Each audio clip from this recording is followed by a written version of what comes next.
বাংলাদেশ জাতীয়তাবাদী ছাত্রদলের কেন্দ্রীয় কর্মসূচির অংশ হিসেবে ছাত্র শিবির কর্তৃক গুম ও অপহরণের নাটক সাজিয়ে প্রকৃত গুমের শিকার ভিকটিমদের অবমাননা করা, অনলাইনে সংঘবদ্ধভাবে সরকারকে মিথ্যা দোষারোপ এবং গুপ্ত নেতাকর্মীদের দ্বারা ধর্ষণ ও নারী নির্যাতন সহ ঘন্য অপরাধ সংগঠনের প্রতিবাদে বিক্ষোভ মিছিল করেছে কানসাক সুলেমান ডিগ্রি কলেজ শাখা বাংলাদেশ জাতীয়তাবাদী ছাত্রদল।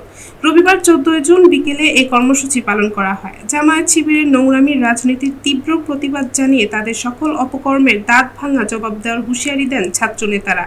এ সময় উপস্থিত ছিলেন জেলা ছাত্রদলের সাংগঠনিক সম্পাদক মোহাম্মদ মুখলেসুর রহমান, উপজেলা ছাত্রদলের যুগ্ম আহ্বায়ক মোহাম্মদ পারিউল ইসলাম তুষার, যুগ্ম আহ্বায়ক মোহাম্মদ সারওয়ার হোসেন সুজন, শিবগঞ্জ পৌর ছাত্রদলের যুগ্ম আহ্বায়ক শাহাবুদ্দিন ডাবলু, পৌর ছাত্রদলের যুগ্ম আহ্বায়ক ইখলাসুর রহমান পলাশ, আদিনা ফজলুল হক সরকারি কলেজের সাধারণ সম্পাদক নাকিব রোশাদ রিফাত প্রমুখ।